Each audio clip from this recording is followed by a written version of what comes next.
Hi, I'm Seamless, and today, in collaboration with EDM Studio, I'm bringing you a new tutorial series that is all going to be about the basics of how to use FL Studio. These will cover pretty much everything up to the sort of advanced stuff I cover in my other tutorials, and this is so that you'll have all the information you need to know in order to do the things that I do. And I mean, I know that I've never really covered these things before, um, but it's been brought to my attention that it would be a good idea that if I covered all of the bases, then people will enjoy being able to get not only the advanced stuff but also the basic stuff all from one place instead of doing things like going to the Image Line YouTube channel, which has lots of cool tutorials, or any YouTube tutorial channel that does basic FL stuff because there's really a billion out there. But I understand the desire to get everything from one place is just more efficient that way. So that's what I'm doing now.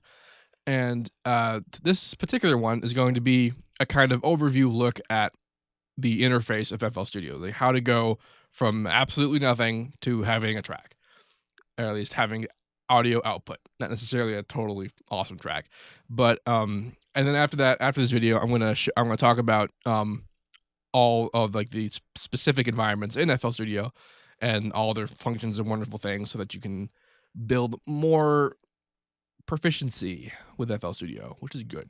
So to begin, um, I just opened up a new file, and this is what it showed up, which is not necessarily going to be the case for you. Um, you're probably going to have this template show up if you just installed FL Studio and you just open up a new one by going to File New.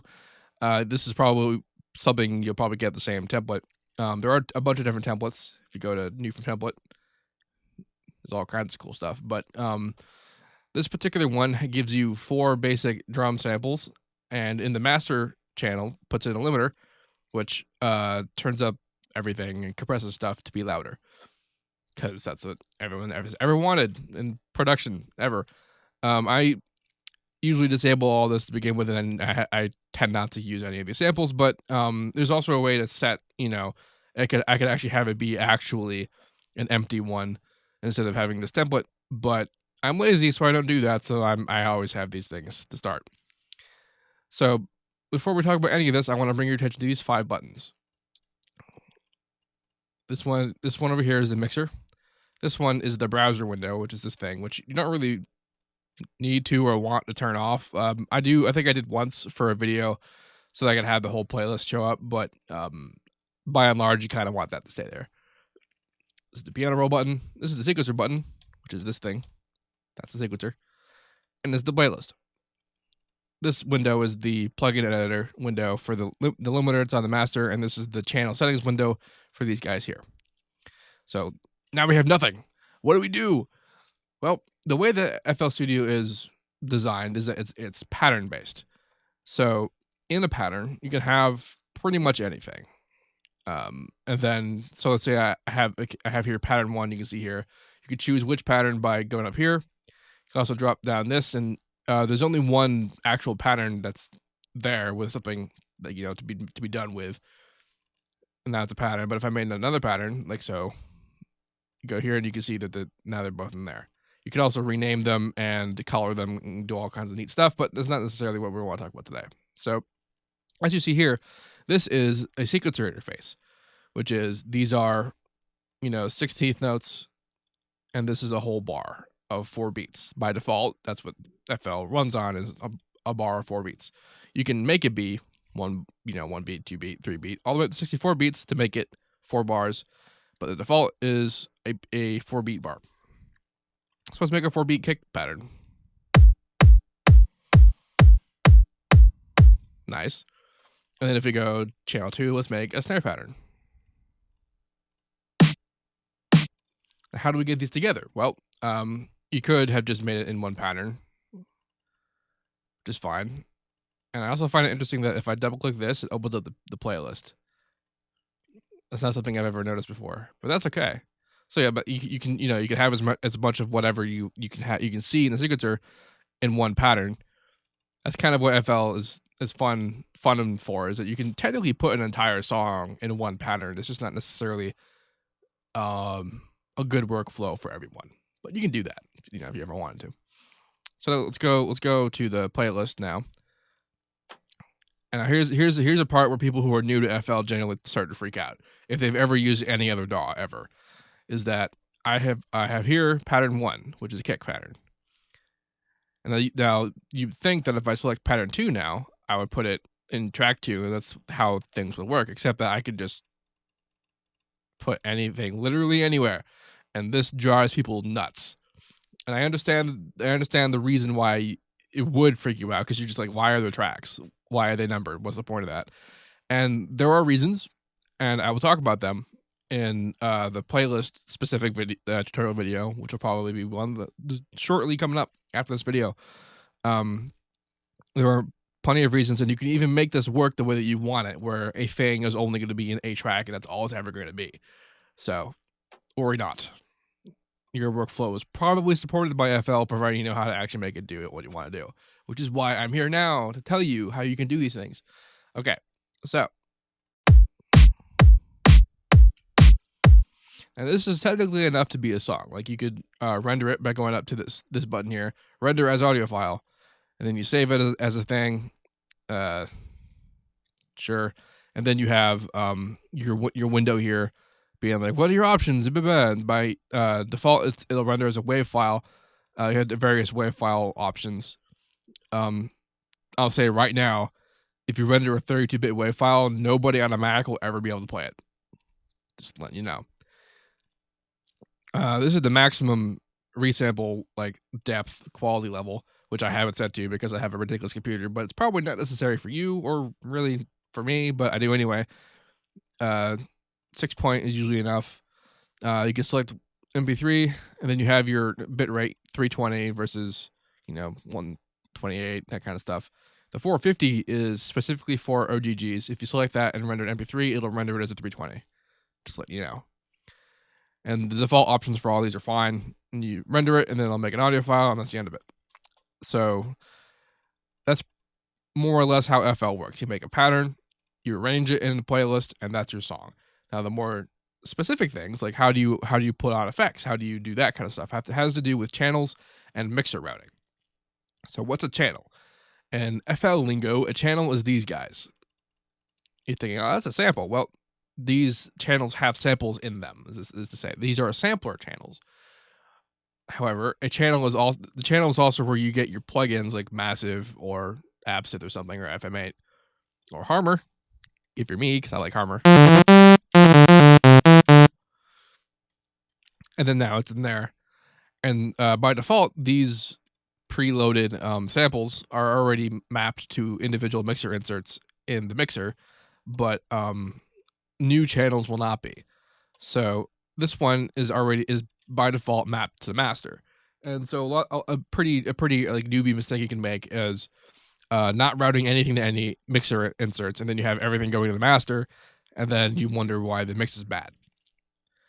If you have any concept of what, I mean, I'm trying to remember what it was like when I was started doing FL with FL4, and just, let me tell you, it was pretty painful. But up here where it says effects and this little number slider here, this is where you can tell it where to put it. So if you double click on it, it'll show you the mixer. If you double click and if you click and hold, you can drag and it'll move it around. So let's put on 5, because that's where there's not a kick or snare, clap, or hat. If you're wondering just now why it's louder in the master than it is in this channel, that's because I remember in the beginning I pointed out the limiter that's making everything louder. Usually when I start and I have this thing, the first thing I do is I middle click this knob, which in FL, middle clicking will return anything to its default value. You can also right click and then reset, which will do the same thing if you don't have a mouse that has a middle button. So that's what I'll do.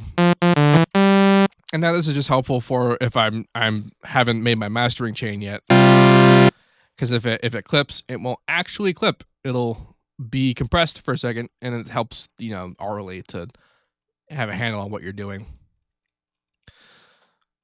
So now I have a Harmor, and I want to make something melodic. How do I do that? I can do that, and then it's just middle C. That's fantastic.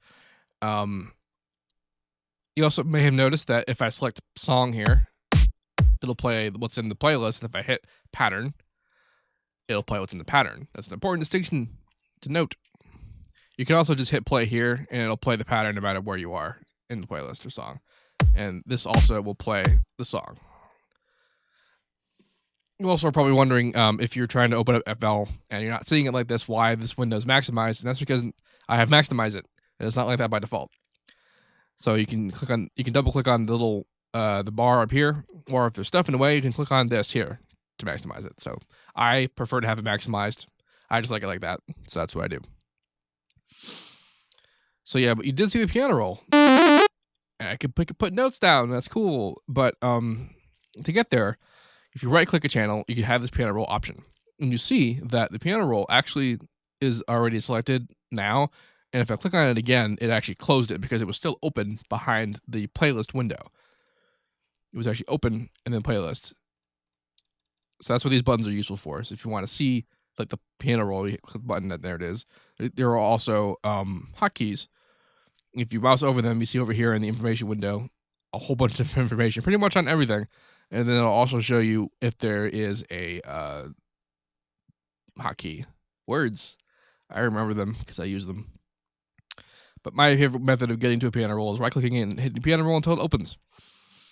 All right, so you can zoom by clicking and dragging this, and clicking and dragging this as well. My personal favorite method is to hit Control and scroll, which will zoom.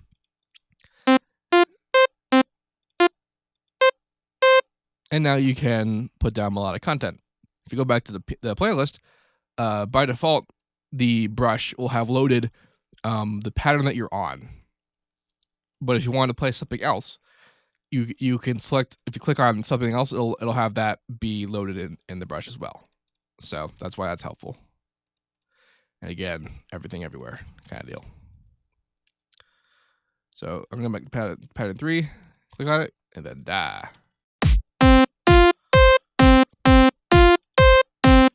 Masterpiece in the making. So let's see. Okay. I'm trying to think at what point things get too specific for this particular tutorial. So we've basically covered how you get at things, like what FL is about. It's all about the patterns. It's about putting it and arranging it in the playlist, and then routing things out to the master. I also showed you how to render things, which is nice.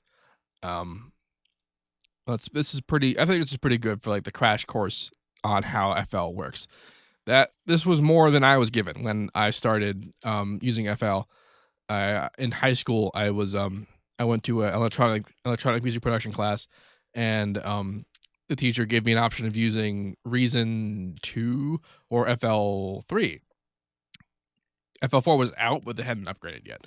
And he said that you make stuff by opening this thing up, and you put down a pattern like that, and then you put it in the playlist, and that's how it works. And of course, the playlist didn't look anything like this in FL3, but then I just started messing around with it for years and years, and then eventually I learned things. So you're getting a pretty big leg up in watching these sorts of tutorials because YouTube exists now. It came out like, what, 2005? I started doing this in 2004, so I wasn't necessarily just overflowing with useful information access. But yes, and now you will, because this is wonderful. Okay, so next time, let's see, what shall I cover next time? Well, it doesn't particularly matter. I'm going to cover all of these. I'm going to cover the playlist, sequencer, the piano roll, and then the mixer. I'll talk all about how effects work. It'll be wonderful. Okay, I will mention one more thing. How do you get third-party VSTs into FL Studio? Because if you notice, I already have them. I already have Massive and all that stuff. And you do this by going into the More folder, and then you hit refresh, and then fast scan, and then it'll do it, and then nothing will show up because there's nothing new. However, what is it scanning? It's scanning in Windows. It's scanning whatever your VST folder is. And by default, FL thinks your VST folder is C program files x86 VST plugins. You put your DLLs in there, and you do that scanning business, and all of them will show up if they're in that folder.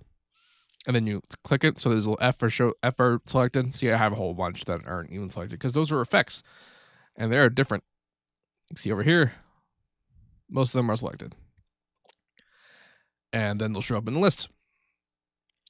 Yeah, so that's that. Next time, I'll talk about the playlist in super depth. Thanks for watching. That's not my usual sign-off. What do I usually say? If you have any questions, let me know. I'll try to answer them as usual. Have a nice day. That's what I say. So all that.